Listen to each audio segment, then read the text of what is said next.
Begumbo naro baina to yan labli zaida da bolla salam di to eta lo jere bayra ki biya mani hono kya di bhelle nila hota batara hoy di bolla salam eta ba holo jatto lo jere mani ki biya di le ekkan aralla ar gura gara ba bunan begunu dorai begumbo naro ko baya duwa baya seto gura gura tian labli eta lo bolla sandiri ar ba আমাকে চুরি ধরে চুরি দিয়ে বলতেছে তুমি যে কিছু আছে তুমি দিয়ে দাও, নাহলে তোমার খবর আছে, তোমাকে আমি মারি ফেলবো, এই করবো বিষয় করবো।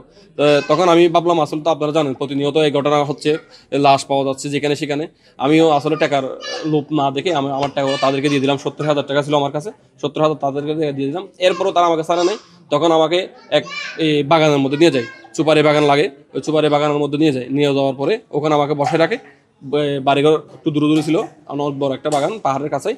তখন সন্ধ্যা 8টার দিকে আমাকে আবার পাহাড়ের ভিতরে তারা নিয়ে যায়। পাহাড়ের ভিতরে নিয়ে গিয়ে একদম নিঝুম পাহাড়, উঁচু পাহাড় কতগুলো, যেখানে আপনারা টিকটক করেন পাহাড়গুলো সবার পরিচিত, ওই পাহাড়ে নিয়ে যায়।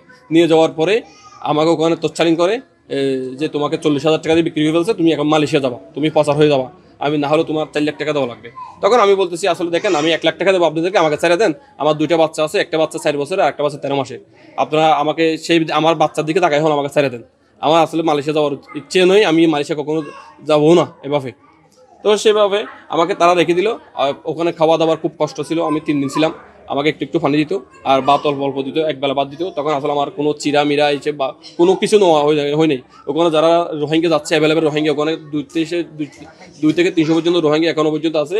আমাদের এখানে 40 থেকে 50 জন মনে হয় মেয়ে গ্রেপ্তার হয়েছে এখানে অলরেডি। আর সবগুলা দালাল মালাল মনে হয় যারা ছিল সবাই একসাথে নিয়ে গেছে। আমাকে বাংলাদেশ কোস্টগার্ড ড্রোন দিয়ে তারা তল্লাশি করে ওখানে। আমি ড্রোনের মধ্যে আমার সাদা গেঞ্জিটা দেখাই। হিরন আরো মিনারেল ওয়াটার মাত্র 50 পয়সায় প্রতি লিটার। মানে এই সাদা গেঞ্জিটা তাদেরকে আমি এভাবে ইশারা করে থাকি। তখন আমাকে তারা দেখার পরে আমি সাথে সাথে কোস্টগার্ড ওখানে যাই। ওখানে আমি কোস্টগার্ডকে নিজে হেল্প করি। আমি দালার ওদিকে যাই না, আমি কোস্টগার্ডের সামনের দিকে এগিয়ে যাই। তখন আমাকে বাঁচান বলে কোস্টগার্ড আমাকে বাঁচাচ্ছে। এবং আর আমার সাথে আরও 2টা ছেলে আমাদের বাঙালি, তারাও গতকালকে নিয়ে গেছে। এভাবে এক বন্ধু নিয়ে গেছে নাকি, তাদেরকে নিয়ে ওখানে বিক্রি করে দিয়েছে। 30-40 হাজার টাকা ওখানে একটা লোক বিক্রি হচ্ছে। গোয়েন্দা সূত্রে জানা যায়, সাগর পথে মালয়েশিয়া পাচারের উদ্দেশ্যে নারী ও শিশুসহ বিপুল সংখ্যক ব্যক্তিকে টেকনাফের বাহারছড়ার পিনিসভাঙ্গা পাহাড়ি এলাকায় বন্দী করে রাখা হয়েছে। প্রাপ্ত তথ্যের ভিত্তিতে আজ 24 অক্টোবর 2025 তারিখ শুক্রবার মধ্যরাত 2টা হতে সকাল 7টা পর্যন্ত বাংলাদেশ কোস্টগার্ড উক্ত এলাকায় একটি বিশেষ অভিযান পরিচালনা করে। অভিযান চলাকালে কোস্টগার্ড সদস্যরা উক্ত পাহাড়ের চূড়ায় পাচারকারীদের গোপন আস্তানা হতে পাচারের উদ্দেশ্যে বন্দী থাকা নারী ও শিশুসহ 44 জন ব্যক্তিকে উদ্ধার করে।